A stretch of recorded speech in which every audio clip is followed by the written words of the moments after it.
Ostras, hasta luego. Oye, lo primero, una pregunta, ¿se me oye así o no? Sí. ¿Me dejáis que no me quede ahí anclado al micrófono y que podamos ser así un poquito más...? Si quieres, tienes el de mano también. Yo si se me oye así, prefiero no estar con las dos manos ocupadas. Vale. Si no se me oye, por favor me decís y cojo el micro, o me acerco o lo que sea. Vale, lo intento. Si ves que se me cae, haces así y yo vuelvo otra vez. Oye, lo primero, muchísimas gracias a EPEF por esta invitación, que siempre es un placer. Además decíamos, le estaba hablando antes con Paco, que venir a Burgos, pues siempre es un buen motivo, ¿verdad? Y más si es para estas cosas. Así que muchas gracias y vamos con ello. Mirad, lo primero es, creo que aquí veo caras conocidas, así que muchos nos conocéis, pero lo primero es intentar encuadrar un poquito esto, saber quiénes somos y de dónde venimos. Yo soy Samuel, soy un fisioterapeuta que trabaja aquí en esta clínica, en el Texum, que es un centro que, como estáis diciendo, está en Coslada, está en Madrid, que es un centro privado, pero es verdad que también tenemos convenio con la Comunidad de Madrid y mucha gente viene pues, con cosas de estas de dependencia a nuestro centro. Y en el centro tenemos varias cosas. Tenemos, pues, por ejemplo, he visto que en el programa que estuvisteis viendo acerca de problemas para la PEF, que son menos frecuentes, pero tener problemas de disfagia o problemas para la hora de comunicarse y estas cosas, y tenemos una unidad de logopedia o varias unidades. Y oye, si pensamos en la parte más física, más de fisioterapia, pues tenemos una unidad así de rehabilitación pues más convencional, tenemos a gente que utiliza así tecnologías, no tenemos todavía el exoesqueleto, pero a ver si llegamos a un acuerdo con Mark Johnny, ¿verdad? Y nos dejan un poquito apañado de precios. O tenemos pues programas de ejercicio, que como estaba diciendo Carlos, pues es importante para esta gente, o tenemos una unidad de agua, que algunos conocéis, y que de hecho es una de las pocas cosas que para la parálisis espástica hay literatura sobre ello, ¿verdad? Pues es una cosa que hablemos, que estaba intentando comentar Carlos, que muchas veces en enfermedades raras tenemos que basarnos en cosas que hay de otras enfermedades para trasladarlo a la parálisis, porque no hay recursos para hacer 800 estudios en 800 enfermedades.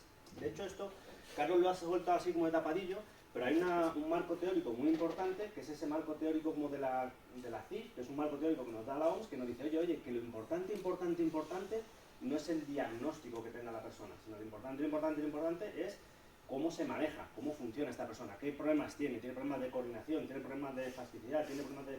Y de hecho muchas veces nos guiamos o utilizamos mucho más ese marco teórico que el marco teórico de concretamente el gen que tengo alterado o el diagnóstico que tengo. Decía eso, que tenemos un montón de unidades, pero hoy en concreto vamos a hablar de una herramienta, de una parte. Que igual que el EXO que nos está contando Carlos, o igual que otras cosas que habéis estado viendo durante estos días, pues puede ser útil para algunas personas.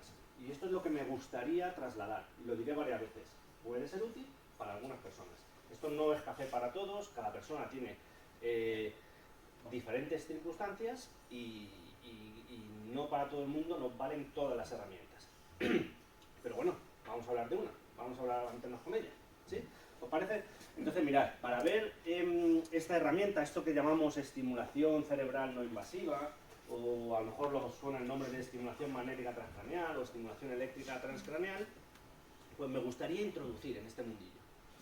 Voy a intentar ser lo menos técnico posible. Si me paso, me haces así también y hablo más alto y con menos términos. Pero voy a intentar hacerlo lo más sencillo posible, o al revés. Si tenéis alguna pregunta más técnica, pues bienvenida sea. ¿Vale? Me gustaría ver como algunas ideas básicas. Esa es la parte que más miedo me da porque no me quiero poner técnico, pero ¿de dónde narices salen estas ideas? ¿Cómo funcionan? ¿Qué hace esto en nuestra cabeza? Y luego, bueno, pues algunas herramientas que tenemos, tipos de estimulación, nomenclatura.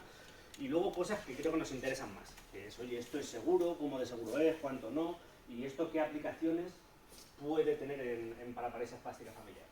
¿Sí? Entonces, mirad, si pensamos en algunas ideas muy básicas, es trasladar la idea principal de que esto lleva muchos años cociéndose. Que esto no es, se ha puesto ahora muy de moda, llevamos 4 o 5 años en los que se ve en muchos centros, pero lleva el mundo científico muchas décadas investigando en esto. Y esto es lo que me gustaría resumir e intentar trasladar cómo narices se ha cocinado esta herramienta. Y perdonadme que me vaya un pelín a... ¿Podría usar el micrófono? Sí, claro, me vengo aquí. A ver, ¿así se oye? No. Sí, lo entiendo mejor, ¿no? ¿Ahora? Perfecto, gracias. Entonces, decía, Mira, si nos vamos un pelín a la base, es decir, introducir 3 conceptos, hay unos señores que en los años, un señor que en los años 50 del siglo pasado, es decir, ha llovido, nos vino a decir esto que a día de hoy sale hasta en los periódicos, que es esta cosa que llamamos de plasticidad, de que nuestro sistema nervioso central cambia, y el hombre lo empezó a decir, lo empezó a describir, porque él veía que cuando teníamos una neurona y estaba cerca de otra, pues aquello parecía que de alguna manera funcionaba junto. Entonces, si veía que una neuronita se ponía a disparar mucho, una parte de, sí, una célula de nuestro sistema nervioso central estaba disparando mucho, pues la otra lo que hacía es que se acoplaba a los ritmos de la primera y entonces decía, oye, aquí algo habrá cambiado, algo habrá cambiado. No sabíamos todavía el qué. A día de hoy sabemos mucho más de cómo se producen estos cambios plásticos y tal y como nos estaba contando Carlos, pues sabemos que hay factores ambientales y que nosotros estemos en nuestro contexto nos ayuda, o que trabajemos mucho, o que repitamos mucho nos ayuda, y todas esas cosas, ¿verdad? Pero estábamos en los orígenes intentando ver cómo se cocinaba esto. Y entonces, claro, aquí hubo unos señores muy listos, muchos laboratorios, que lo que empezaron a decir es, oye, si yo sé que esto ocurre en la naturaleza, o sea, en un sistema nervioso central de animal o de humano, que yo cojo 2 neuronitas, las estudio, ¿qué ocurrirá si en vez de jugar con 2 neuronas, yo aplico un estímulo desde fuera? Es decir, lo que hacían era tener a las mismas 2 neuronitas y ahora lo que hacían es que le daban un calambre a una. Es decir, le daban un calambre y veían cómo se activaba la primera. Y luego decían, oye, pues en vez de un calambre voy a darle muchos calambres. Voy a darle unos estímulos de las características que sean, y lo que veían era que después de esa estimulación, después de ese estímulo, de ese calambre que le habían puesto a la primera neuronita, la segunda neurona se comportaba de una manera diferente. Entonces empezaron a decir, ahí va, espérate, o sea, que yo puedo dar un estímulo eléctrico a una neurona y hago que las neuronas amigas suyas que están conectadas alrededor se comporten de manera diferente. Pues hombre, esto igual es para estudiarlo. Y se empezó a estudiar en muchos ámbitos. Pues se empezó a estudiar en diferentes preparaciones de celulita, de animales, de humanos, de tal. Y de hecho lo que veíamos, por ejemplo, y esto traigo aquí algunos estudios como muy antiguos aposta, es que esto lleva desde los años 70, hay unos señores que nos empiezan a decir, mira, es que si tú a unas neuronas no les aplicas ningún estímulo, las neuronas se quedan trabajando al mismo nivel todo el rato. Pero si les pones unos estímulos, los que sean, resulta que se activan mucho más y empiezan a trabajar durante mucho más tiempo, o sea, empiezan a trabajar más y durante bastante tiempo. De hecho, de nuevo, mirad, este estudio me parece muy bonito, porque esto se hizo en conejos, en animales, y les tenían en situación basal y estaban registrando unas neuronitas que están en la corteza occipital, donde vemos, con las neuronas del cerebro con las que vemos. Y estaban registrando cuál era la actividad basal de ese área. Y lo que hacían es que le ponían una corriente de un tipo o le ponían una corriente de otro tipo. Y lo que veían en los años 60, es que cuando les ponían unas corrientes de un tipo, esas celulitas que nos ayudan a ver disparaban menos que si no les poníamos esa corriente. Pero si les ponía otra corriente con otros parámetros, resulta que disparaban más. Es decir, había un señor en un laboratorio que le pone una corriente a un conejo y ese conejo que está mirando a una pared blanca, de repente ve menos, distingue menos puntos o ve más. Depende de la corriente que le hayamos puesto. Yo me quiero imaginar a ese conejo diciendo, joder, ¿qué de zanahorias hay aquí? O aquí ahora hay menos, o aquí hay más. ¿Qué veía? No se lo podíamos preguntar al conejo, pero su actividad de la corteza, de la parte de tu cerebro que ve, estaba comportándose de manera diferente. Entonces esto, claro, de hecho luego se hicieron muchos estudios para ver cómo variaba esto en el tiempo, y sabemos que en función de la estimulación, bueno, parámetros ya un poquito más técnicos. Pero lo que me gustaría trasladar con esto es que llevamos muchos años de investigación y hace ya algunos, 30 aproximadamente, alguna gente empieza a decir, oye, si yo tengo unas corrientes, unos estímulos que puedo aplicar a unas neuronas que cambian la actividad de la neurona, y no solamente la actividad de una neurona, sino la actividad del cerebro entero o de áreas de este cerebro, pues esto podría tener mucho potencial. ¿Esto para qué lo podríamos utilizar?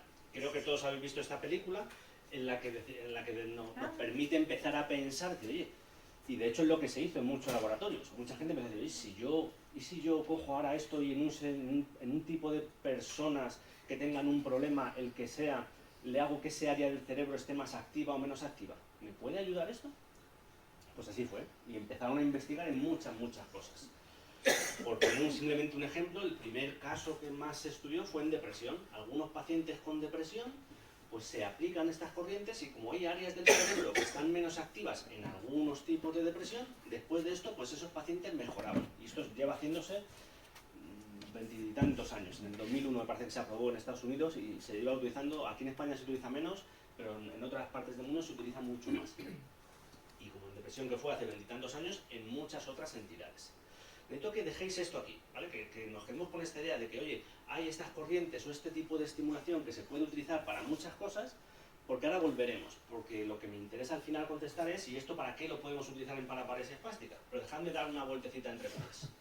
¿Sí? ¿Bien? Muy bien. Entonces, la siguiente pregunta que me gustaría abordar, o el siguiente tema que me gustaría abordar es, ¿vale? ¿Y qué tipos de estimulación, qué herramientas? Y hablo ahora del destornillador, porque yo estoy hablando de que se le da un calambrecito, pero claro, ese calambrecito, ¿cómo es? ¿Es que yo meto los dedos en el enchufe o cómo se organiza esto? Entonces, sabemos que existen diferentes tipos de herramientas. La más conocida es esta, que es una estimulación magnética transcraneal. Pues es un aparato que lo que hace es que genera campos magnéticos que van variando en el tiempo, bueno, generan corrientes que provocan campos magnéticos que van cambiando en el tiempo. Entonces nos los enchufan en áreas de la cabeza y podemos jugar a estimular esas áreas de la corteza. Claro, al conejito ese que os he mostrado en el año 60, lo que le hacían era sacarle el cráneo, meterle unos cables en el perdón, pero se hacía así, le cogían, le ponían unas corrientes en la cabeza y con eso se utilizaba. Claro, eso hace feo, no queremos tener ese, necesitamos desarrollar la tecnología. Entonces se aprueba el concepto, se ve el concepto y ahora pues mira, tenemos unos estimuladores que desde fuera nos pueden hacer eso. Oye, que entendamos que esta es la primera técnica que se empieza a hacer y que es muy cara, mucho más cara, y es más antigua. Y hace ya bastante tiempo, más de 20 años, se desarrollaron otros tipos de corriente, otros tipos de estimulación. Y en vez de utilizar estímulos magnéticos, pues se comprobó que estímulos eléctricos también nos puede ayudar. Entonces resulta que si yo pongo un calambrecito muy pequeñito, muy leve, muy flojito, y lo pongo durante un poquito más de tiempo en el scalp, en el cráneo, pues resulta que eso genera algunos cambios en la corteza que hay por debajo, que depende de los parámetros que ponga, depende de si pongo el ánodo, el cátodo, qué electrodo pongo, pues me genera que esa corteza se estimula más o al revés, que se inhibe, que depende de lo que yo quiera hacer con esa corteza. ¿Sí? ¿Se me entiende esto? Sí. Y oye, perdón. Sí se entiende, pero es muy difícil de asimilar.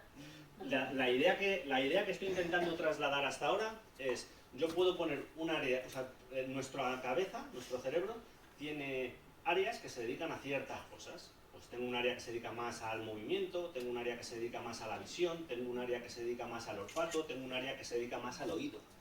Entonces, tenemos una herramienta que se ha ido desarrollando durante años, que lo que hace es que si yo me la pongo me la pongo aquí, por ejemplo, que se oye, con el área temporal que llamamos, aquí es donde llegan los sonidos en la cabeza. Si yo pongo ahí un electrodo, puedo hacer que ese área esté más espabilada o esté menos espabilada. Y esto se utiliza. Es decir, hay pacientes, no es el caso, no es aquí, pero creo que es un buen ejemplo. Hay pacientes que tienen ruidos en la cabeza. Tienen acúfenos, tienen tinnitus, a lo mejor conocéis a alguien porque es una cosa que os ocurre muy frecuentemente, tienen acúfenos y tú tienes el pitido. Entonces, ¿qué hay? Pues han llegado unos señores y han desarrollado unos protocolos que dicen, oye, si te pongo aquí este electrodo para reducir la actividad de ese área, pues no se cura el acúfeno, ni la causa del acúfeno. Es decir, si tienes de hecho el otorrino tiene que descartar que haya otros problemas, que haya un problema en el nervio que conduce la información al oído, pero si se ha descartado esos problemas y tenemos ese ruido porque sí, pues ponemos eso y ayuda. No se quita del todo el acúfeno, pero se reduce. ¿Se me entiende? Sí, sí. Entonces, habrá algunas de estas cosas que nos puedan servir para jugar con esto. ¿Qué especialista es el que te lo recomienda? ¿A qué especialista tienes que acudir? En ese caso al otorrino. Claro. ¿Sí? Entonces ahora, lo único que estaba intentando trasladar con esta diapositiva es que tenemos, cuando estoy hablando de un estímulo, tenemos varias herramientas con las que dar ese estímulo. Hay algunos aparatos que son estimulación magnética, otros que son estimulación eléctrica. Estos dos son los más utilizados en la práctica clínica a día de hoy. Son los dos que se utilizan en hospitales, en centros de rehabilitación, para las aplicaciones que vamos a ver ahora en un minuto. O luego hay muchas técnicas que están viniendo, que se están desarrollando. Trabajamos con el Hospital de Parapléjicos de Toledo, haciendo investigación y allí, por ejemplo, pues estamos, bueno, ha habido unos compañeros que han desarrollado, han patentado pues un estímulo, un tipo de estimulación que consiste en poner un imán fijo. Te ponen un imán fijo y tiene algunas cosas muy buenas, que es que te lo puedes llevar a tu casa y puedes estar con el gorro puesto, con el gorro como con este gorro, con el gorro como si fuese de bicicleta, con un imán y te lo dejas puesto allí durante horas y así estás estimulando durante mucho tiempo y no tienes que estar yendo al centro a estar aplicando todo. Esto, por ejemplo, no se puede utilizar todavía en clínica, está en procesos de investigación, que al final estas cosas pues van despacito. ¿Sí? Y ahora, si pensamos dentro de estos dos abordajes, ¿verdad? Si pensamos dejadme que me centre en uno, en esta estimulación eléctrica, porque a día de hoy, aunque esta se desarrolló primero, es verdad que a día de hoy, pues la mayor parte de los centros se están utilizando estas. ¿Por qué? Porque es mucho más sencillo y porque es mucho más económico y está teniendo efectos muy positivos. Entonces, al final, si resulta que este aparato cuesta una barbaridad de dinero, este cuesta mucho menos y además yo tengo que estar un año para aprender a manejar esto y con esto puedo aprender a manejarlo en poco tiempo, pues hace que la vida real sea mucho más fácil de estar poniendo. Además, cuando tienen efectos en la mayor parte de las circunstancias muy similares.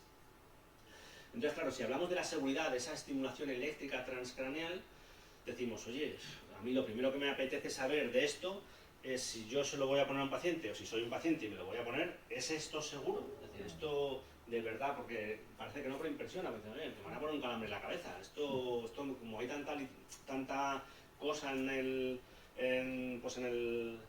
general sobre esta idea de, oye, a ver si me van a estar haciendo como un electroshock, no sé, hay como ciertos mitos alrededor de esto. Entonces se han esforzado mucho en demostrar la seguridad. Entonces, algunos datos sobre la seguridad es que, de verdad, por ejemplo, en experimentación animal sabemos que para poder hacer daño en el tejido cerebral necesitamos unas intensidades de entre 67 a 170 miliamperios. Y nosotros trabajamos con intensidades de 1 a 2 miliamperios, es decir, trabajamos con intensidades muy por debajo.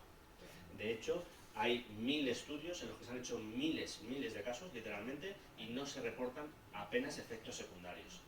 De hecho, ya desde 2016 tenemos una guía de práctica clínica que dice, mira, es que esto es seguro, si se aplica en condiciones, se aplica con las seguridades que se tiene que aplicar, es extremadamente seguro. De hecho, el problema es que es tan seguro que a veces es mucho rollo. Para que sea tan seguro necesitamos utilizarlo durante tiempos prolongados a intensidades bajitas. Y esto sí que es un problema que mucha gente dice, joder, tengo que hacer un protocolo que me lo tengo que poner 20 veces, no me puedes pegar un calambrazo más fuerte y en 2 días me lo dejas apañado. No, por seguridad no. ¿Vale? No, pero esto para esclerosis múltiple está contraindicado. No está contraindicado, de hecho en esclerosis múltiple es uno de los elementos en los que más se está desarrollando ahora mismo. De hecho ahora... ¿Estas no son las corrientes normales que ponen cuando vas al fisio? No, no. Las corrientes normales así más famosas del fisio es que me las ponen en las piernas, en los brazos, esto se pone así en la cabeza. Ah, vale. Sí, y además son corrientes mucho más bajitas. Pero la diferencia, ¿cuál sería la intensidad? Es que, por ejemplo, a Chuse te dijeron que las corrientes le iban mal, ¿no? Entonces, no sé si es lo mismo, pero con diferente intensidad, ¿no? Esto es como decir un camión y una bicicleta. Los dos tienen ruedas, pero son medios de transporte absolutamente diferentes, ¿vale? Es decir, una cosa es lo que se lleva haciendo durante mucho tiempo, que es la electroterapia, que es otro campo totalmente amplio, muy diferente, y que de nuevo pues tiene situaciones en las que está implicado, situaciones en las que no, pero al final del día, al final de la historia, lo que hacemos con esas corrientes es estimular el nervio o el músculo. Con estas corrientes no estoy estimulando ni el nervio ni el músculo, estoy estimulando la cabeza. Claro. Que yo soy de Zaragoza. De hecho, Zaragoza no es la fisio que vamos no... Perdón, no entiendo, ¿qué es de Zaragoza y qué? Que la fisio en la que estamos no la tiene. Bueno, claro, esto pasa como con los exoesqueletos, ¿verdad? Que no siempre están en todos los lados. Esto es nuevo ahora. Bueno, es lo que estoy intentando trasladar, no es tan nuevo, ya muchos años estudiándose. Es verdad que quizá al conocimiento popular se ha trasladado hace relativamente poco tiempo. Aún así se lleva utilizando, no solamente en estudios, sino en práctica clínica real, aunque no tan extendida, muchos años. Nosotros en la clínica llevamos haciendo esto 10, 15 años, y en el Hospital de Toledo no sé decir el tiempo que llevamos allí haciéndolo. ¿Sí? Gracias. De hecho, mira, si pensamos en esos efectos secundarios, el efecto secundario, es decir, lo que estamos hablando de esa parte de seguridad y lo que quiero trasladar es, oye, son corrientes seguras. ¿Qué es lo que te dice la gente? Que es lógico tener este miedo y estar informado y pedir explicaciones, pero quiero trasladar la idea de que el mayor efecto que vamos a tener en términos de contraindicaciones es pues, que tengamos un sabor metálico en la boca mientras nos ponen la corriente, y hay gente que sí y gente que no, pues nota como un sabor metálico, porque estimulamos unos nervios y digo, uy, qué raro sabe esto. Apagan la corriente a los 20 minutos y ese sabor se va.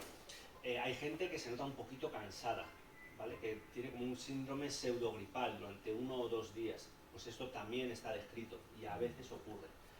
Y luego quizá el efecto más grave que podemos tener, no sé si se ve esta foto, este es un efecto común, que uno de los electrodos pues, puede provocar un enrojecimiento de la piel. Por el tipo de corriente que es, pues necesitamos tener mucha seguridad, necesitamos humedecer bien el electrodo y bien la piel, y aún así pues hay gente que tiene la piel más sensible y se queda rojito. O hay veces, y esto pasa muy poquitas veces, en las que incluso generamos una pequeña heridita. Pero si se da aquí, ¿cómo es que sale en la herida ahí? Porque el circuito lo cerramos fuera. Ah, vale. Entonces tú pones un electrodo en la cabeza y luego otro electrodo lo podemos poner o bien en la frente o nosotros, por si acaso, en 1 de cada 1000 casos, haces una pequeña heridita. Que sea en un sitio entonces, fácil. claro, pues oye, mira, pues aquí por ejemplo, como los tatuajes, que es una cosa que nos da algunos problemas, porque algunos tatuajes llevan metal y tal, pues mira, pues cuando hay un tatuaje tienes que tener especial problema y en esta persona pues le llegamos a hacer una pequeña heridita aquí, que insisto, que es una pequeña heridita que se echa una pomada y chimpún. Una pregunta que quería hacer. Para el dolor neuropático. Oye, qué alegría tantas preguntas, ¿eh? ¿Para el dolor neuropático serviría? Se utiliza, lo vamos a ver. Porque yo lo que he visto que utilizamos son las corrientes normales. Pero creo que esta sería mucho mejor, ¿no? Pues se utiliza, tenemos ahora un apartado en el que vamos a hablar del dolor neuropático en concreto. A ver. Mirad, y dejadme que hablemos justo de esto que estábamos preguntando. Es decir, oye, ¿y esto para qué lo podemos utilizar? Porque me estás diciendo que se puede utilizar para los acúfenos, o me estás diciendo que se puede utilizar para la depresión, pero estamos en un contexto de paraparesia espástica. Dime, para situaciones en las que la paraparesia espástica se puede utilizar. Entonces, mirad, yo aquí, ¿conocéis esta curva? ¿Os suena este dibujo? Sí. No. Esto es lo que le llaman la curva de las expectativas. Y esto ocurre ante nos ocurre, no tiene nada que ver con sanidad, no tiene nada que ver con medicina ni con salud ni nada. Es una curva que se describe, que la tenemos todos cuando nos presentan un avance tecnológico nuevo, ¿vale? Es decir, cuando salió Facebook, todos pensábamos que esto nos ha pasado a todos, ¿eh? El que se ha comprado la Thermomix dice, en la Thermomix me viene a solucionar la vida, te tiras 1 mes y medio, que utilizas la Thermomix hasta para calentar la leche, ¿vale? Y luego después llegas a otro punto en el que no utilizas nunca la Thermomix. Y luego llega un punto, tú la vas a cerrar hasta la Thermomix. Y lo normal ante unos eventos, cuando nos viene un avance, es que llegamos diciendo, al principio lo utilizamos mucho, luego lo utilizamos demasiado poco y al final lo utilizamos para lo que lo tenemos que utilizar. Esto nos ocurre, insisto, con los móviles. Claro, cuando tienes un móvil nuevo, pues lo empiezas a utilizar o estás todo el día con el móvil encendido, luego después no lo utilizas y luego al final lo utilizas para lo que tienes que utilizar, que es para llamar o para escribir un mensaje o lo que sea.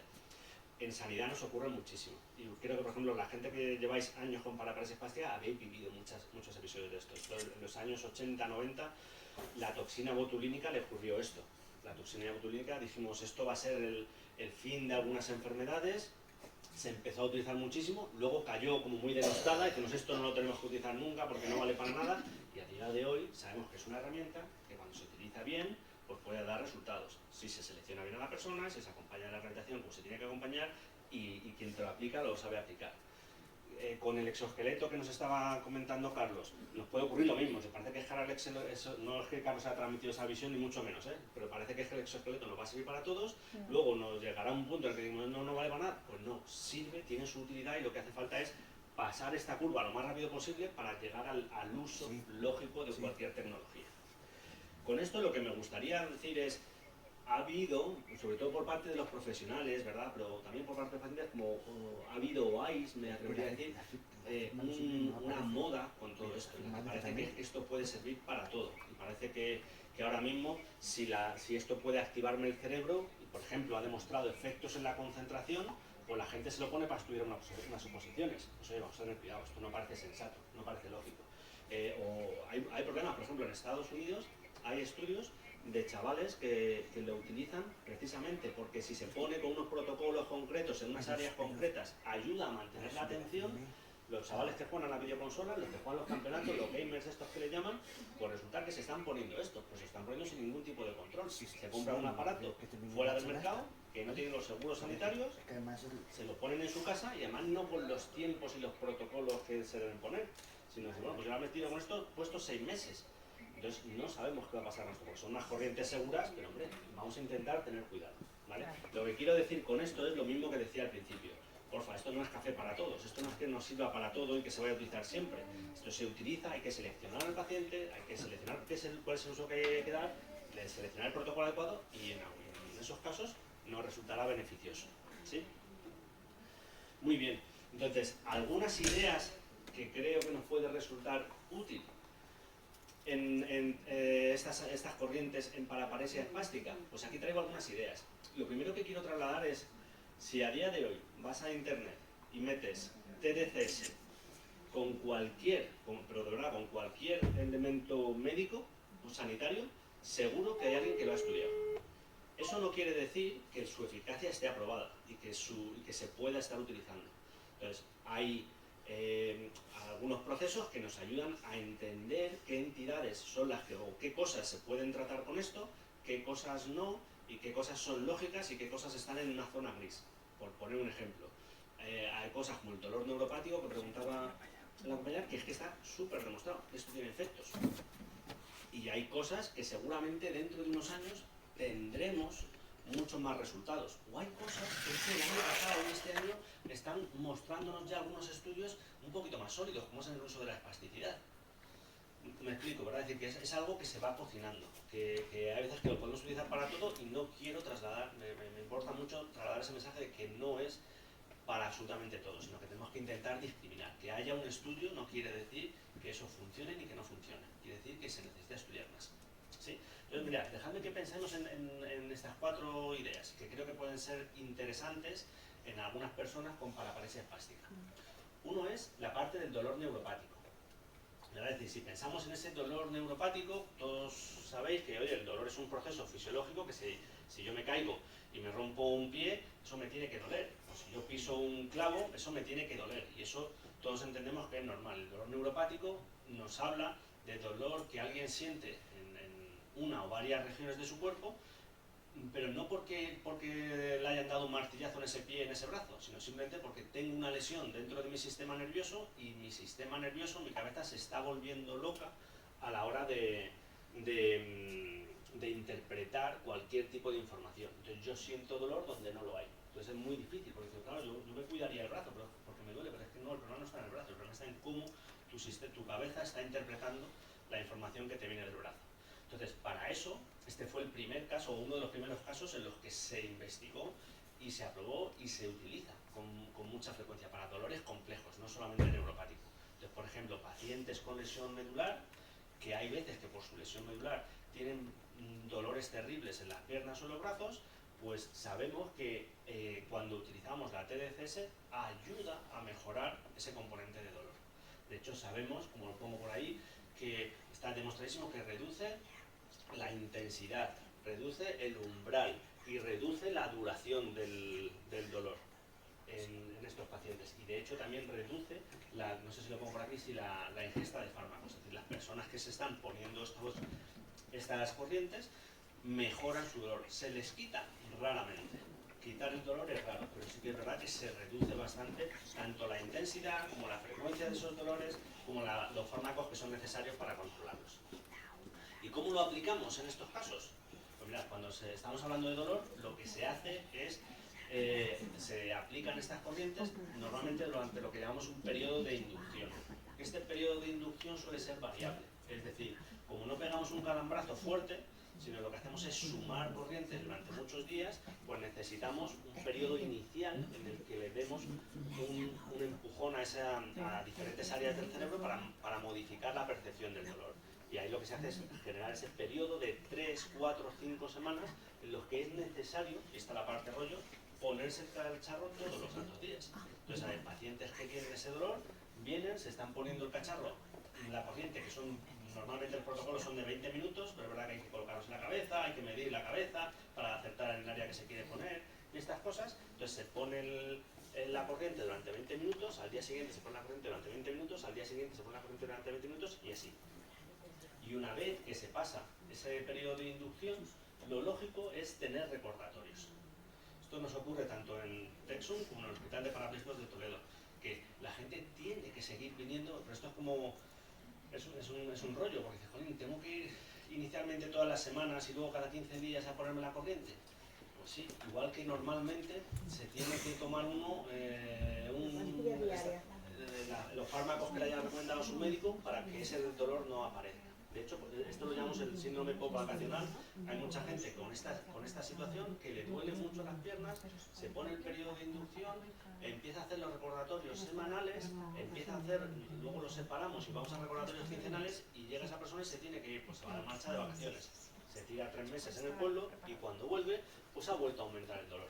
Entonces necesitamos a veces pues, volver a dar otro periodo de inducción o a veces con recordatorios lo conseguimos controlar. ¿Se me entiende, verdad? Sí. Es la forma un poco de aplicación. Mirad, y esto es simplemente un ejemplo de pues, yo que sé, una persona con dolor neuropático que nos viene inicialmente a decir, oye, mira, me duele mucho, y le damos un mapita para que nos dibuje su dolor, y mira, pues es que tengo un dolor terrible en la pierna y que viene por aquí, y después de ese periodo de inducción, pues el dolor estaba mucho más localizado en el pie. ¿Se había quitado? No. ¿Había disminuido? Mucho. ¿Había reducido la medicación? También. Yo quiero eso. Es que yo estoy en ese estado y nadie me da solución. A ver, Es que además pusiste el pie y yo tengo justo el dedo que me va para arriba y que me genera mucha más espasticidad y tal así. Y yo digo, es que nadie me... Yo voy allí y lo único que te dan es cosas para que te quedes para allá. O sea, para allá que no me lo quita y lo único que consiga dormir. Oye, háblalo con el médico que te esté llevando o con los fisios que te estén llevando, porque a lo mejor es una cosa a valorar. De verdad que es una herramienta que si está disponible o si necesitas tenemos a alguien que te pille cerca, porque no están en todos los centros, pero si me dices, oye, pues soy de Cádiz, pues buscamos a alguien de Cádiz que lo tenga. No, es de Galicia. De Santiago de Compostela. De Santiago.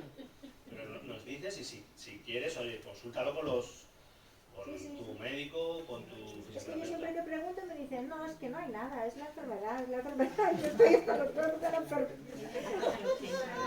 Oye, me alegra que hayamos acertado con esta aplicación. Ay, Dios mío, por favor. Sirve también para la distonía. Tiene, por ejemplo, ese es de los sitios, esa es de las cosas en las que a lo mejor dentro de 5 o 10 años tenemos algún protocolo que no funciona. Ahora mismo hay algún estudio que dice que puede funcionar, pero la realidad es que no funciona. Yo si alguien viene en la clínica con distonía, no le diría 20 todos los días 1 hora para poner esto, porque no está funcionando tanto. Me ponen toxina, me ponen única en el tiempo, pues me agarrota. Claro. Yo tengo Parkinson, mi esclerosis múltiple, tengo también Parkinson, que soy rara también, y se me agarrota mucho el pie. Claro, las distonías suelen iniciar en la mano o en el pie, efectivamente. Luego igual servía. Esto es lo que decía antes, que si te metes en internet va a haber algún sitio, hay algún estudio sobre distonía. Honestamente, no creo que estemos en el punto como para recomendarlo todavía, ni en Parkinson ni en distonía. De hecho, por ejemplo, en Parkinson se ha demostrado algún efecto, pero es mínimo. De hecho, es como con algunos pacientes con Parkinson que toman tanta medicación que tienen otros efectos secundarios y nos sirve más para regular los efectos secundarios de la medicación que realmente para tratar el Parkinson. Pero las zonas donde hay que aplicarlo ya sí que las conocéis, ¿no? Es decir, para cada problema, enfermedad, etcétera, sabríais ya en qué zona del cerebro habría que aplicar, no sé cómo se llama, el electrodo o el sensor o... Sí, pero luego, además de esto es bonito porque, o sea, la respuesta rápida es sí, ¿vale? La respuesta un pelín más elaborada es, hay para diferentes entidades en las que tenemos varias opciones. Por ejemplo, para el dolor, hay veces que lo utilizamos sobre un área. Por ejemplo, mucha gente, ¿me dejáis que me enrollo con esto un poquito? Si se me pierde, ¿me paráis? Sí, por ejemplo, para el caso del dolor, lo primero que empezaron a investigar es que, oye, es que igual como el dolor es una cosa sensitiva, pues vamos a aplicarlo en el área del cerebro que se dedica a recoger sensibilidad. Y la teoría está muy bien, pero luego la práctica a veces es tozuda.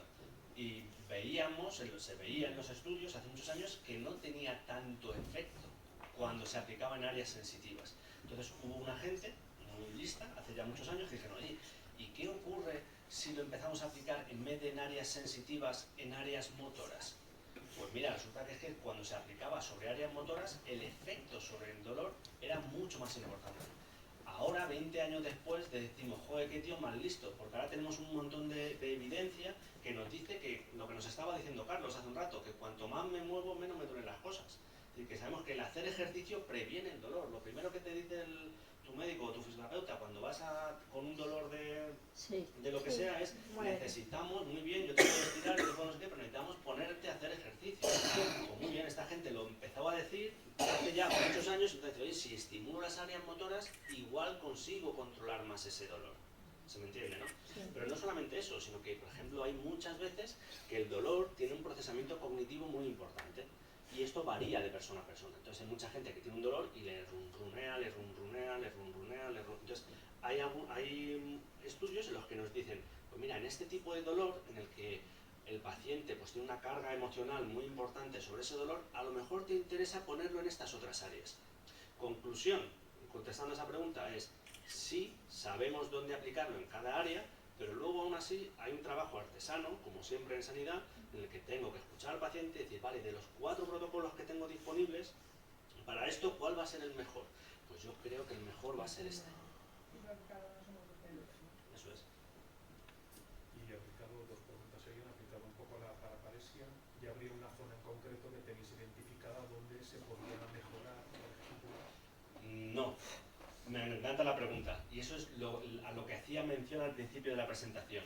Es, no tenemos, esto no lo dice Samuel, ¿vale? Esto lo dice la OMS. En el 2001 lo que nos dicen es, mira, cuando nos generan un marco teórico del cual lo ha introducido Carlos, que es la clasificación internacional de la funcionalidad. No aburro con términos técnicos. La cosa es, para nosotros lo importante no es el diagnóstico de paraparesia espástica familiar, no es el gen que esté alterado, es importante, necesitamos leerlo, necesitamos saber qué enfermedad tiene el paciente neurológico en concreto, pues porque nos da muchas pistas de muchas cosas, pero lo que se trata es la función de esa persona, es decir, es cómo está esa persona, ¿tiene dolor o no tiene dolor? ¿Tiene un problema? Vuelvo para atrás, ¿verdad? Mira, tengo un problema de dolor, tengo un problema de que me canso mucho, de fatiga, pero esto ocurre en esclerosis múltiple, que era una de las preguntas que había también, esto ocurre en ictus, esto ocurre en paraparesia, que la gente se fatiga más. ¿Se me entiende? Exactamente, entonces ocurren muchas lesiones, en muchos problemas neurológicos. Entonces, depende del síntoma o de la cosa que tú quieras tratar, vas a un área o a otra área. Es decir, el paciente con paraparesia o con la enfermedad que sea, no es que sea un paciente de un área.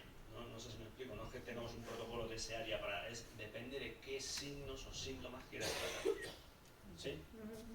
Entonces, por eso decía, oye, dentro de todo lo que hay, de todas las posibles aplicaciones que hay, me parecen lógicas hablar en paraparesia espástica de dolor neuropático, porque es algo que en muchas ocasiones ocurre.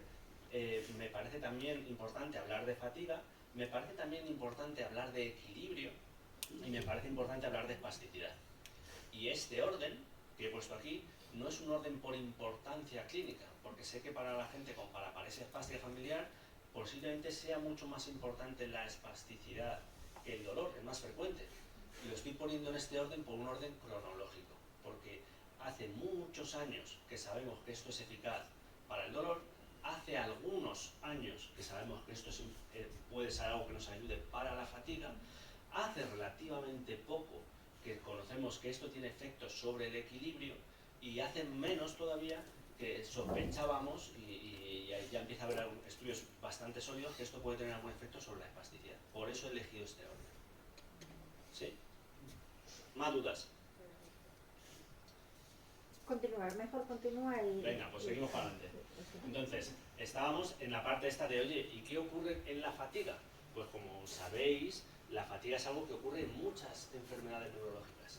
Quizá el caso más típico es en la esclerosis múltiple, pero no solamente. Es un síntoma muy característico pues, de algunas enfermedades, como la esclerosis múltiple o como el ACV, que también tiene una importancia. Y es verdad que consideramos que esto tiene dos orígenes. Una es, claro, esta persona se cansa porque porque gasta más energía cuando está moviéndose, porque claro, como las piernas me pesan o como no me muevo de una manera eficiente, pues al final gasto mucho más que una persona que se mueve de manera eficiente. Y luego hay otra parte que es por la propia lesión, es decir, el hecho de tener un sistema nervioso central alterado hace que generes una fatiga que es propia de esas lesiones, esa fatiga central que se suele llamar. ¿Sí? Entonces, oye, por supuesto, si estamos hablando de la parte mecánica, aquí lo que hay que hacer es ejercicio, es actividad. Es decir, oye, si yo tengo unos músculos que están demasiado tensos, pues vamos a intentar utilizar las medidas necesarias para que esos músculos no estén tan tensos, y si hay otros que están flojitos, vamos a intentar reclutarlos, vamos a intentar ponerlos lo más fuertes posible, ¿verdad? O que funcionen lo mejor posible. Ahí no tiene nada que hacer la TDCS. Donde sí tiene que hacer es en el efecto central de esa fatiga. Y eso lo vemos, por ejemplo, en términos de concentración también, o lo vemos en términos de fatiga física, pero de ese origen central. ¿Sí? Y esto, por ejemplo, era algo que preguntaba antes alguien, es que esto en esclerosis múltiple pues está súper demostrado. Y de hecho tenemos varios focos y varios protocolos a utilizar en pacientes con esclerosis múltiple, que tienen esa esclerosis múltiple, y decimos, pues mira, si ponemos esto, reducimos la fatiga, que es una cosa que les hace mucha pupa a estos pacientes. Y yo te comento, yo la esclerosis múltiple desde febrero del 2011 que me con la medicación, no me ha ido más, y yo me fatigo mucho más desde que tengo el Parkinson que antes con la esclerosis múltiple. Antes con la esclerosis múltiple me fatigaba, pero con el Parkinson es mucho más. Y para este tipo de entidades pues se han generado protocolos específicos y concretos. ¿Sí? Oye, si pensamos en el equilibrio, pues esta ha sido una entidad que técnicamente nos ha generado problemas, porque sabemos que el equilibrio se organiza en unas áreas del sistema nervioso central que no es fácil de acceder con estas corrientes, y de hecho hay algunos efectos, pero bueno, sí que están dando algunos efectos en distintos tipos de pacientes neurológicos, ¿vale? Por aportaciones directas e indirectas.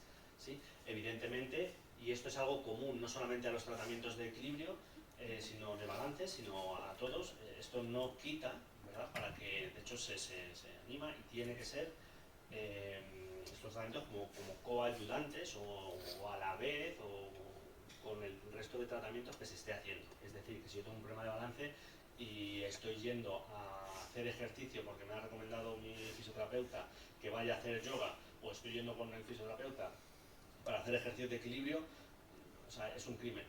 Poner la TDCS para o sea, quitar la parte de trabajo de equilibrio, de trabajo con fisioterapeuta o de trabajo en gimnasio o donde sea, quitarlo para poner la TDCS es una cosa que sabemos que no funciona. Necesitan, lo que va a hacer es potenciar el efecto de las herramientas que ya estemos teniendo. ¿Se me entiende esto, verdad? Muy bien. Y por supuesto, otro efecto, además cuando estaba preparando esta presentación, pues sí que claro, hice las búsquedas en los buscadores estos de específico, y dijo, hay algo descrito para paresia espástica familiar. Y es verdad que para espasticidad sí que tenemos algunos elementos, sí que hay estudios que nos están diciendo no de hace tanto tiempo, es decir, que como concepto están desarrollándose desde hace tiempo, pero estudios que demuestren la eficacia sobre la espasticidad en otro tipo de pacientes, sobre todo en ictus se ha demostrado, pues no hace tanto tiempo que se está demostrando, no hace tanto tiempo que existe. Aunque es verdad que esta señora, ¿verdad?, que publicó el año pasado un artículo muy, muy bonito sobre qué medidas no farmacológicas nos pueden ayudar para paresia espástica familiar, pues desde luego nos está diciendo lo que sabemos, la fisioterapia, la hidroterapia, la rehabilitación nos está viniendo bien, y desde luego esto puede ser algo que nos ayude también a controlar ese fenómeno de espasticidad.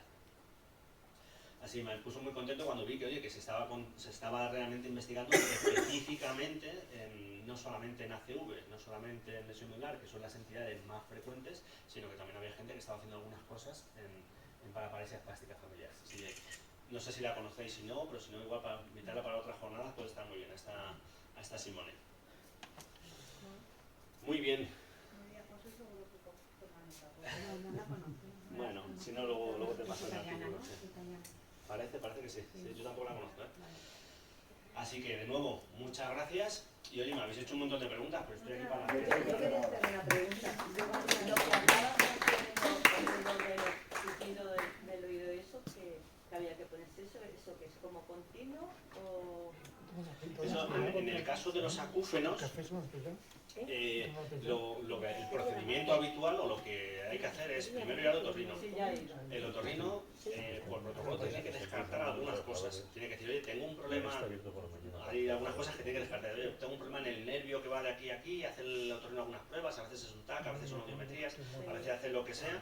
Y dice, oye, pues si he descartado otras cosas, tenemos un acúfeno idiopático, que esto es una forma muy bonita de decir, no tenemos ni idea de por qué, pero tengo pitidos en el oído. No, me Entonces, dijo que podía ser un microinfarto que me hubiese dado algo así, pero exactamente no lo sabe.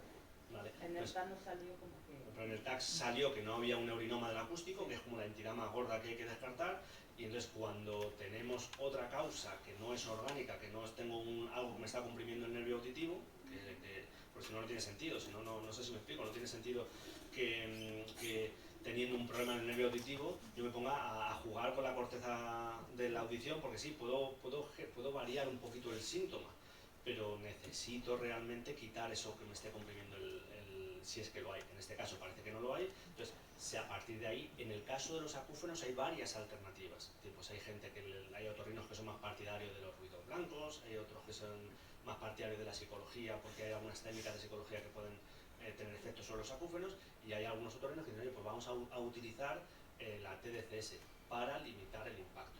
Lo lógico, la gente que utiliza la TDCS es, se aplica un periodo de inducción de 15-20 sesiones, y si le funciona, y solo si le funciona, porque los acúfenos no funcionan en todos los pacientes, luego se pasa a hacer recordatorios. Entonces se utiliza de vez en cuando, inicialmente se ponen como recordatorios semanales, habitualmente, y luego después se van intentando espaciar para controlar un poquito el síntoma.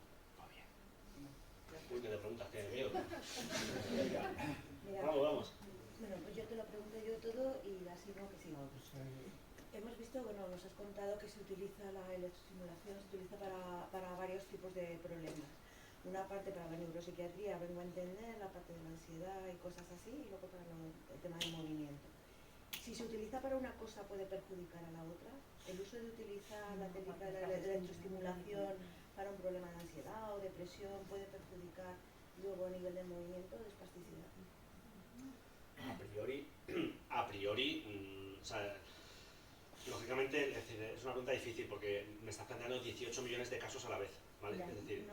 la respuesta fácil para mí es decir, si yo tengo una depresión mayor en la que el psiquiatra utiliza, nosotros esto por ejemplo no lo hacemos, en psiquiatría no lo hacemos, nos negamos, es decir, oye, porque creemos que no es simplemente poner una corriente, que poner una corriente es muy sencillo, lo que hace falta es que te hagas un seguimiento con tu psiquiatra y con tu psicólogo.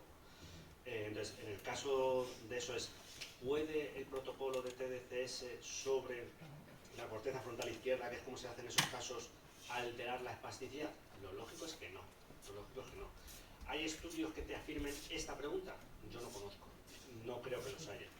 Entonces, lo lógico es que no, pues ya a partir de ahí, para eso se tiene que tener un psiquiatra detrás, para eso te va a decir, oye, pues probamos esto, porque a veces hay efectos que te encuentras que no son los que tú esperas, pero te ocurre con esto y te ocurre con cualquier medicamento, que te dan un medicamento para el dolor y dejas de orinar tanto. Entonces es como, oye, si tengo problemas renales, para eso el médico tiene que haberlo visto antes, y tiene que esta medicación la tengo contraindicada, o esta situación no puedo hacerla. Entonces, la pregunta, respondiendo directamente, es no, a priori no hay un efecto directo, pero por supuesto eso tiene que estar regulado, controlado por el profesional que te lo esté poniendo. Y ese es el gran problema que tenemos en muchos casos, como esto que os decía de Estados Unidos, que tenemos a gente que se está poniendo esto, porque como es medianamente inocuo, como no tiene casi efectos secundarios, no sabemos qué va a pasar cuando hay un chico de 17 años que lleva 2 años poniéndose esto 15 días al mes. ¿Me explico, no? Sí, entonces es necesario, aunque es una técnica súper sencilla, es una corriente súper tonta, es decir, que el tipo de corrientes pueden ser muy complejas, y esta es que es la corriente más sencilla que puede haber, con unos protocolos súper sencillos, que de verdad que no requiere de una gran dificultad a la hora de ponerlo, ¿vale? Ponerlo es muy sencillo, pero sí que requiere un seguimiento por alguien precisamente para evitar este tipo de mezclas. Vale, y luego preguntarte o pedirte, más que preguntarte, si nos podrías facilitar centros en otros puntos de España, donde Sí. puedan utilizar esta Yo esto, técnica. no sé si te puedo meter en el lío, María José. Sí, Perfecto. Es decir, Claro. quiero decir, para no contestar a uno u otro, es decir, yo estoy encantado de decir, mira, si vivo en Zaragoza, puede haber sitios en los que no conozca, ¿eh? No, Valencia. Vale, no me sé los sitios donde Es que somos de muchos sitios. Por eso, que yo estoy encantado de decir, oye, si este es el problema, ¿qué se puede hacer de TCS? Igual en Salamanca no conozco a nadie, pero intento ayudar a buscar. Valencia, por ejemplo. Ahora mismo no lo sé, pero lo Sí, buscamos, sí, pues sí, decía, sí. descentralizarlo todo, porque ir sí, contestando sí. todo, y yo encantado de... Oye Samuel, una vez me preguntaron sobre, bueno, una persona que había leído en internet porque se había conectado con los de Aspect Brasil, ¿no? Entonces me pasó el artículo, era también de neuroestimulación, pero era directa, transcutánea en la médula espinal, ¿vale? Para reducir la espasticidad en paraparesia espástica. Lo que pasa que en el artículo había muy poca evidencia, o sea, encontré un artículo. Claro, y yo digo, bueno, nosotros sabemos, porque sabíamos de tu centro y que lo hacías a nivel cerebral, ¿no? Pero en la médula espinal, bueno, no lo sé, no hay mucha más. Yo solo encontré un artículo. Mira, ¿recordáis esta diapositiva que he puesto antes? Sí. Yo tengo el artículo, si quieres te lo paso. Estaba diciendo, mirad, hay dos herramientas, ¿vale? Dos herramientas para dar dejadme que lo diga así en el calambre, ¿vale? Sí. Que de hecho esto no es un calambre, esto es un estímulo magnético, pero bueno, nos entendemos. Entonces estas dos técnicas son las dos técnicas que están más demostradas, que están más evidenciadas, que llevan décadas en funcionamiento, tanto en investigación como en clínica, como en tratamientos, ¿vale? Entonces, con esto llevamos décadas. Voy a contestar la pregunta, María José, que nos He deja pasado al artículo porque hay muy poquita evidencia. Yo Entonces, le dije, con un artículo solo y tan poca evidencia, Entonces, no puedes decir que va a ir bien. estas dos herramientas, insisto, llevan décadas. Se ha demostrado mucho su seguridad. Se ha demostrado mucho sus limitaciones. Que por eso estoy hablando todo el rato de que esto no es café para todos. ¿Se me entiende? Entonces, ahora dentro de eso hay otra gente que está intentando sustituir o que está intentando avanzar, decir, oye, ¿puedo en vez de estas dos técnicas, puedo inventarme una tercera técnica, puedo inventarme una cuarta técnica, puedo inventarme una quinta técnica? Y la respuesta es sí. Yo ponía este ejemplo, ¿vale? Que son los campos magnéticos estáticos. ¿Por qué pongo este ejemplo? Por absoluto sesgo personal, porque yo he colaborado con los investigadores con el Centro de Parapléjicos de Toledo y porque estoy muy orgulloso de que aquí en España tengamos unos señores que tienen patentes y que han desarrollado una herramienta nueva. Ahora, esto, y es lo primero que os he dicho, no se puede utilizar. Se utiliza en investigación. No me lo puedo llevar a casa. Es decir, por ejemplo, esto ha demostrado efectos en pacientes con esclerosis lateral amiotrófica, pero por desgracia no está disponible para que estos pacientes se lo compren y se lo lleven a su casa, porque la ciencia funciona así. Hay otros señores, por ejemplo, con el Parkinson, que han desarrollado, unos señores muy listos, que han desarrollado un sistema que lo que hace es que da dos corrientes, porque en el Parkinson tenemos un problema que es que estas técnicas, como se ponen en el cráneo, pues es muy superficial. Por eso estaba diciendo antes, en el Parkinson tenemos un daño más profundo en el cerebro, y por eso estaba diciendo antes, joder, es que estas técnicas no hacen el efecto que nos gustaría en Parkinson, tienen muy poquito efecto. Hay unos señores que han inventado un aparato que en vez de tener estos 9 electrodos, tienen más electrodos, y entonces lo que hacen es que lo ponen en la cabeza y con muy buena puntería que tiene ese aparato, lo que hace es que cruza las corrientes en un punto concreto, y al cruzar esas corrientes consigue dar una corriente más intensa en un punto concreto. Yo creo que es en la bandera. En Santiago de Compostela hay un señor que es Hay no varios. se queja la bandera El doctor y Álvarez que Ramos, ¿no? para el Parkinson Sí, es Hay varios. Este en concreto creo que lo que estáis hablando es de la IFU, que se hace algo parecido con ultrasonido, pero con corrientes. Ahora, ¿esto está demostrado? No, esto son pruebas que se están haciendo y tardarán años hasta que esto llegue a la práctica clínica. La pregunta concreta que me estás haciendo sobre la estimulación en médula espinal, pues lo que hacen es, han desarrollado un aparato parecido a este, pero que tiene una forma distinta, y lo que hacen es que lo aplican en la médula espinal. Pero no hay suficiente evidencia. Está teniendo resultados en investigación, tiene resultados muy prometedores, pero insisto, como esto todavía no está aplicable a la práctica María clínica. José, es la noticia esta que salió de 20 minutos. No sé si es... no, es una cosa de Aspect. De Aspect, sí, es Sí, esto, vale. es esto. No, es que era un señor de Cataluña que le contesté que no había suficiente Vale. evidencia. Vale, Yo- pues Llevo- sí, confírmame He pasado el si- artículo, ¿eh? He pasado el muchísima artículo. fisioterapia. No digo en intensidad, sino he intentado muchas veces y ha habido periodos de fisioterapia, pues a lo mejor de sesiones de 40, ¿no? Yo no consigo nada, en absoluto. Medicación. Tengo un problema con el médico de familia que le digo que a ver si me quita medicación. Hombre, no, es que mira, no te lo... Es que esto lo debe seguir. Bueno, pues sí. Bueno, yo tengo, estoy tomando, porque lo tengo prescrito, analgésicos, pues me parece que en exceso, como es por ejemplo metamizol y 2 paracetamol en cada sesión, 1, 2 y 3 al día, ¿no? Y eso no me hace nada. Es que no me hace nada. Es que yo no tengo ni un minuto que no tenga dolor. A lo mejor si por la mañana levantar un momentillo en la cama, a lo mejor. Pero yo tengo dolor permanente. Tengo problemas con mi mujer. Porque no, es que ella se toma un paracetamol y ya está nueva. Y yo me tomo 6, no digo tomarme, perdón, me tomo 3 paracetamoles y 3 nolotiles al día y no me hace absolutamente nada. Claro, eso, oye, es una envidia, ¿no? Oye, ¿para qué dame un paracetamol?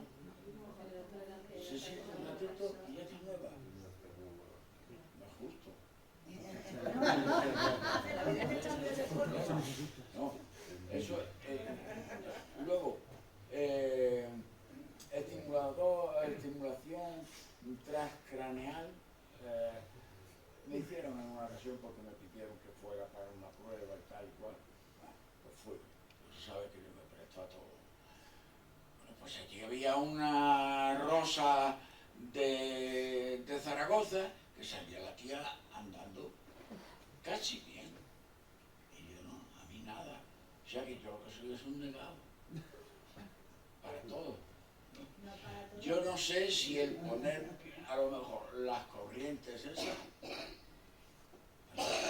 es lo único que me queda, pero es que me da fatiga porque es lo único, ya que me queda de decir que no tengo nada que me dé ningún resultado. Voy evolucionando en lo mío, tal, y estoy un poquitín en la espasticidad, avanzando en eso y ya está. Pero dolor, nada. El dolor para mí es permanente. Es ahí como la cosa que no te deja. Así que, yo solamente uso el ajo, el agua, a jorobarse, aguantarse y resignarse. Ahí entiendo tu frustración, Paco, no había una pregunta concreta, pero por compartir, esto es una puñeta, pero por eso en sanidad nos basamos siempre tanto en estadísticas. Por eso siempre te dicen, oye, esto tiene una eficacia del tanto por ciento en tanto por ciento de los pacientes. Y es verdad, hay pacientes que llamamos no respondedores. Y además, de hecho, esto es una de las grandes preguntas que hay, por trasladar un poco el debate que tenemos. A nosotros nos encantaría poder pasar un test, no para esto, sino para cualquier tipo de intervención. Al señor que van a operarle de la columna porque tiene una hernia de disco, hay un tanto por ciento que el dolor le vuelve. Entonces, digo ese ejemplo como los que se hace una reducción de estómago, hay un tanto por ciento que luego vuelven a engordar. Entonces, nos gustaría para todo, y de hecho es en todos los sitios, se intentan buscar marcadores que llamamos, qué característica es la que hace que esta persona no vaya a responder a este tratamiento. Y hay situaciones en las que lo sabemos. Decimos, oye, el que es rubio con ojos azules, este tratamiento no le funciona. Pues si tenemos ese marcador y eres rubio con ojos azules, no se te pone ese tratamiento. Pero por desgracia, para muchas entidades, pues no tenemos ese marcador. Y tenemos que aceptar que, por ejemplo, con el caso que estábamos viendo antes, en psiquiatría, con depresión, pues hay 25 líneas de tratamientos y no todos los pacientes responden a todas. Entonces, por desgracia, hay pacientes con 1000 entidades que tienen que probar un fármaco, luego otro, y por supuesto en el camino se desesperan porque es desesperante, y porque a veces también pues el seguimiento no sé qué tiene que ser, y porque a veces por parte del paciente, desde luego, pero sobre todo por parte de los profesionales, muchas veces que pues, no saben los seguimientos que se tienen que hacer. Y por ejemplo, medicamentos para la parafaresia hace añísimos que no tomo ninguno, porque eran peores. Vamos, es que si yo tomaba el Liorosal, es que me quedaba hecho polvo y no tenía ningún beneficio, porque si tienes un beneficio, pues ya dices, a ver, ¿qué me interesa Sí, sí, más? ahí ya contrapeas y... El Silgalú, eso ya era quedarte muerto. Bueno, igual ya has contestado antes, no sé si tenéis unos estudios empíricos, es decir, hemos tratado a tantas personas con esta enfermedad, con estos resultados, un poco para entender por qué no se ofrece este tratamiento como una parte integral del tratamiento, ¿no?, de la enfermedad, porque te pueden ofrecer ponerte botox, te pueden ofrecer hacer el fisio, pero nunca había oído que se ofrezca la posibilidad de poner electroestimulación, ¿no?, para el tratamiento de la enfermedad. Entonces no entiendo por qué, siendo algo que se habrá demostrado, seguro que hay unos estudios que demuestran que es algo positivo, no entiendo por qué no se ofrece como una posibilidad. Por 1000 causas, ¿vale? Es decir, déjame que te devuelva otra vez a lo de antes, a lo de, porfa, trasladar que con esto no se trata el ictus, no se trata la esclerosis múltiple o no se trata la paraparesia, ¿vale? Es decir, con eso se trata el dolor que tienen pacientes con esto, la fatiga que tienen pacientes con esto o tal. Entonces, ¿por qué unas medidas se utilizan más y otras menos? Depende de 1000 circunstancias. O sea, trasladarte que, por ejemplo, si eres un paciente con dolor, puedes solicitar esto se puede solicitar, y de hecho en Toledo tenemos a pacientes que vienen de todas las comunidades autónomas a aplicarse esto para el tratamiento del dolor. O sea, en Toledo tenemos a pacientes que vienen de Galicia o que vienen de Extremadura para aplicarse esto.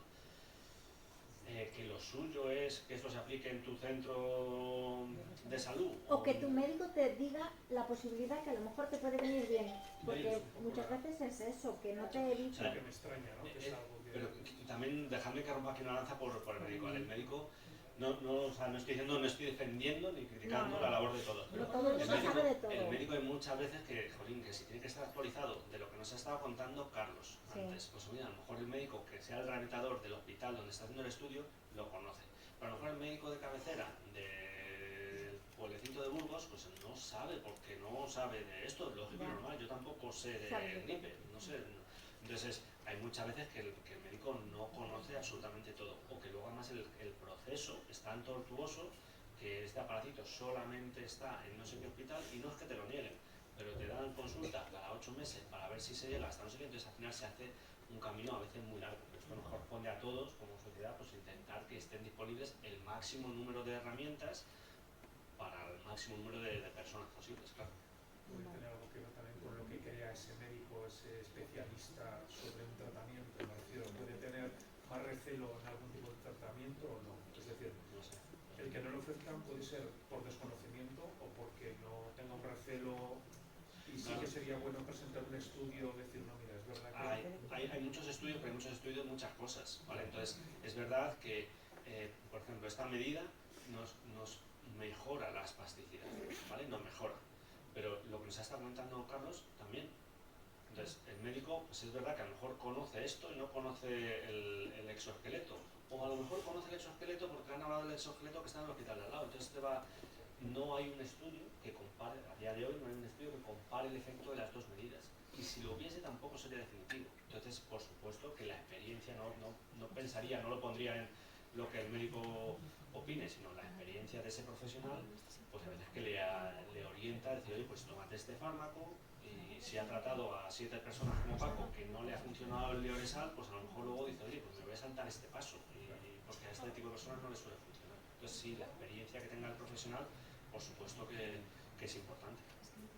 Pero esto lo hacéis todos, ¿eh? O sea, que a nosotros nos llegan muchos pacientes de paraparesia espástica porque desde hace muchos años colaboramos con la asociación y entonces al final nos dicen, oye, es que vosotros lleváis 20 años tratando pacientes con paraparesia espástica y el del centro de al lado serán buenísimos o no, o sí, o habrá de todo, pero jolín, pues al final me interesa, por supuesto, pues conocer a alguien que tenga experiencia en tratamientos similares. Te quería preguntar si tenéis las especificaciones del aparato y demás, porque por ejemplo poder ir a mi neurólogo es decirle, mira, me he enterado que existe esto, estas son las especificaciones, por si lo pedís vosotros, valorar si podéis... Bueno, ya lo vehicularemos. Perfecto. Sí. Sí, lo pasamos a través de María José. Incluso no sé si trataréis directamente con alguna, con privadas, quiero decir, no sé si trabajáis con Mafre, con Sanitas, no sé si también tenéis algún convenio para trabajar con... Nosotros personalmente no tenemos un convenio con ninguna aseguradora. Lo que hacen algunos pacientes es que su seguro tiene las características que sean, nos piden la factura y entonces se lo presentan a su seguro, eso sí. O luego es verdad que a través de la Comunidad de Madrid pues hay cosas que sí se hacen con temas de ley de dependencia y estas cosas. Bueno, yo me imagino que aquí un poco...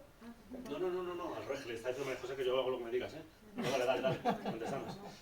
Nada, una de las cosas que también yo creo que desde la asociación, ese abordaje integral que se pide, ¿no?, por los distintos profesionales, pues a lo mejor es el proceso integral de atención que se pueda llegar a implementar en todas las comunidades autónomas para que, bueno, tengamos como un canal mucho más rápido y mucho más abordado y no ir de especialista en especialista, que por ahora es lo que hay. Y bueno, un poco a nivel particular, no tiene tanto que ver con la paraparesia, pero sí que me gustaría, pero bueno, sí me gustaría conocer un poco si esto es aplicable, porque vi un dato, vi una referencia, si es aplicable a la epilepsia. He puesto una referencia porque hubo mucho miedo. Sí. Porque al final le están metiendo electricidad en el cerebro y la epilepsia quiere decir tengo actividad atípica eléctrica en mi cerebro, entonces inicialmente hubo mucho miedo a que este tipo de técnicas pudiesen provocar crisis epilépticas. Esto hay que tener cierta precaución con ciertos tipos de pacientes, precaución, no está contraindicado, o sea, en pacientes con ciertas características que tienen mayor riesgo de crisis comerciales tenemos que tomar ciertas precauciones. Y de hecho hay algunos protocolos que se utilizan para el abordaje de la epilepsia, con las corrientes de ciertas maneras en las que se utilizan para esto. Vale, no, como hacía referencia, yo digo, debe ser que en ese campo pues debe ser más desarrollado. Este ha sido un sesgo en la investigación que ha hecho que las intensidades sean tan bajitas. Por el miedo a activar algo que no se debe. Vale. Pero si tiene epilepsia, sí que puede. Si tiene epilepsia, hay protocolos específicos que se hacen para epilepsia, ¿vale? Pero es verdad que si por ejemplo tienes un paciente que tiene un ictus, tiene epilepsia y tiene dolor neuropático, esta medida intentamos no tenerla. No está contraindicada, pero intentamos no utilizarla. Claro. Pasa a ser de las últimas en la cola. El tema de la memoria entra aquí. Por ejemplo, hay muchos estudios que nos hablan de la memoria. El olfato. Bueno, el olfato lo he puesto como ejemplo, pero no se trata para la anosmia. Cuando la gente no huele, no se suele tratar. Yo tengo, de hecho, y no me lo pongo. Mira, una cosa, perdón, un momento. Siempre una cosa.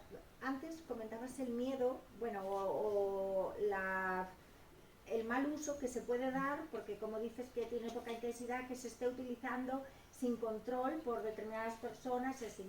Hace un tiempo, yo a través de Netflix, me quedé sorprendida de una cosa, porque había un sistema por el cual el CLIPSI o algo así, bueno, una técnica que había para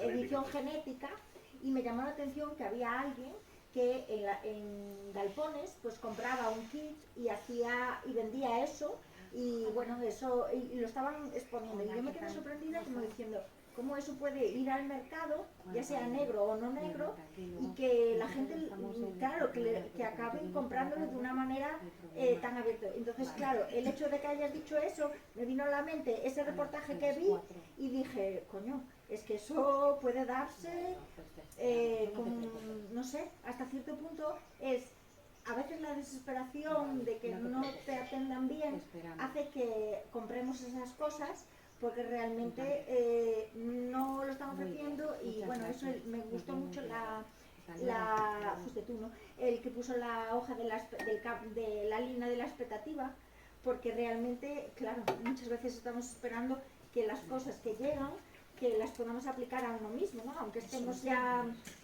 con la idea de, bueno, esto será para los que vengan a futuro, pero claro, no deja de ser que ahora los avances también son más rápidos y que dices tú, bueno, a ver si pues tengo la suerte, ¿no?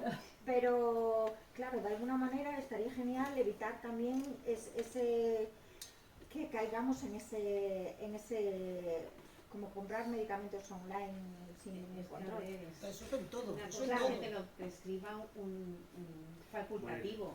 Claro. Y que haya adherencia, y si te pasa algo, pues decirlo, eso es farmacovigilancia.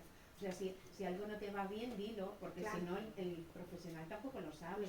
Pero no tú hacer, o sea, no podemos empezar a prescribirnos a nosotros mismos, porque eso tiene mucho riesgo. Y luego por añadir un poquito es, yo aquí, de verdad sí que a esto que estábamos diciendo, de verdad sí que, o sea, entiendo por ejemplo el ejemplo que dice Paco, que dice, joder, yo estoy tan cansado de probar cosas que no quiero probar esto, es que lo entiendo y es perfectamente comprensible. Pero lo que sí que digo es, no vayas al mercado para comprar un fármaco, No, ya. y si te digo, no vayas a un sitio en el que no tenga un aparato, o sea, que no vaya a estar supervisado por un profesional sanitario y que no tenga un aparato que cumpla los marcados necesarios. Es decir, por suerte o por desgracia, escuchaba ayer que en la radio que llevamos 40 años en Europa y, por ejemplo, tenemos unos protocolos muy estrictos para todo lo que tiene que ver con sanidad en Europa, a veces demasiado. Entonces, por ejemplo, estos aparatos tienen que pasar una serie de controles para evitar que la onda que están dando, que el calambre, como llevamos todo el rato diciendo, que están dando es el calambre que tienen que mandar y no es cualquier otro, pues tienen que hacer unos marcados, tienen que hacer unos seguimientos y le dan unos sellos de calidad que hacen que el aparato sea carísimo. Entonces eso hace que al final pues las clínicas no lo compren o el paciente no se lo pueda permitir o pues sí, pero yo personalmente no iría a, como por ejemplo trabajo mucho en Latinoamérica y en Latinoamérica no tienen esa legislación, entonces se lo hacen o se lo buscan o pues bueno, pues yo esto personalmente estoy muy orgulloso de estar en un sitio en el que pues oye, es burocracia, encarece, es verdad, y probablemente se podría hacer mejor, se podría gestionar mejor, pero te asegura que tienes unos estándares de calidad. Claro, y después te puedes encontrar en algunas clínicas que a lo mejor no son especialistas, pero que de repente te encuentras por ejemplo, yo me sorprendí hace un tiempo, que fui a una clínica de fisioterapia que no era la habitual porque la mía cerraba, y dije, bueno, pues en el mes de agosto pues voy a que me hagan por lo menos alguna movilidad, ¿vale? Y de repente encontré que tenía un folleto, pero de estos muy grandes, así estilo display, que ponía ondas de choque, y allí pone indicaciones, espasticidad, y entonces le estaba, oye, ¿esto vale para la espasticidad? Y me dijo la profesional, mira, no, para esto que tú tienes no te va a servir para nada. Si quieres gastarte el dinero, gástatelo. Y entonces, claro, que muchas veces que no sabes, ¿no? Porque dices tú, entonces, ¿qué tipo de espasticidad aborda esto? Lo de las ondas de choque. Claro, pero y te quedas ahí. Yo déjame ser optimista. Yo ahí con lo que me quedo es, fíjate, la que profesional me lo dijo, sí. Todo en el estrés no montes nada. No. Has hablado que se cierra un circulito, que has nombrado la palabra tatuaje. Mi duda, una persona tatuada, cuando después lo quiere utilizar, ¿se puede encontrar con un problema por estar tatuada? No. Esa es la pregunta rápida, esa es la respuesta rápida. Vale. La respuesta un poquito más larga es, los tatuajes, hace años, la tinta que se utilizaba tenía metal. Entonces, si tiene metal, no podemos aplicar la corriente. Entonces, como decía, que ponemos una corriente aquí, o sea, un electrodo aquí, y el otro se puede poner o aquí en la frente o aquí en el hombro. Entonces, hay veces que si tienes un tatuaje aquí en el hombro, pues nos encontramos con un problema, porque yo no sé si ese tatuaje tiene metal o no. En el 99% de los casos no lo lleva, pero por si acaso no lo ponemos sobre el tatuaje. Nos ocurre lo mismo con los tintes del pelo. Los tintes del pelo hace 40 años tenían metal. Ya ningún tinte del pelo lleva metal.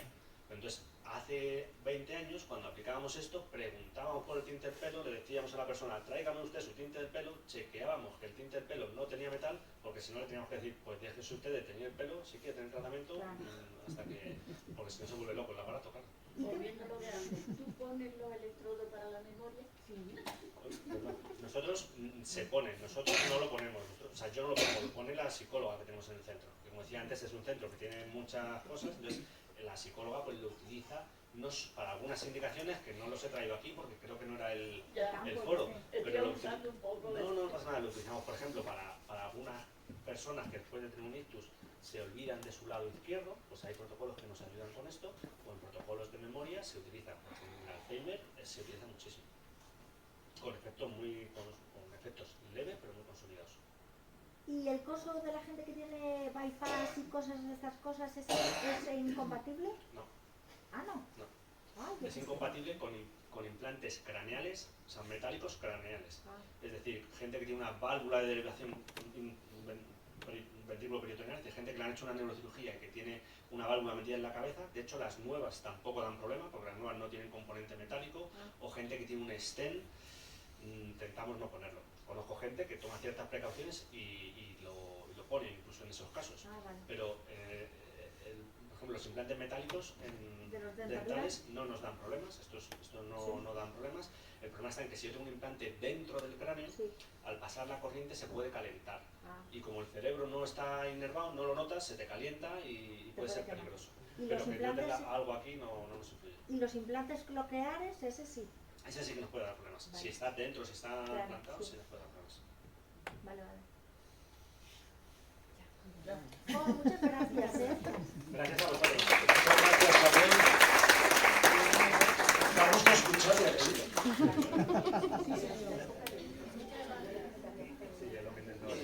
Muchas gracias a todos, de verdad. Muchas gracias. María José, ¿tendrás dejar? Porque yo quería saber. María José. Ahora van otro. Me gustaría parar 5 minutos para que por lo menos la gente pueda salir un momento al servicio. Hay que hacer un poquito. Hay que beber un vaso de agua.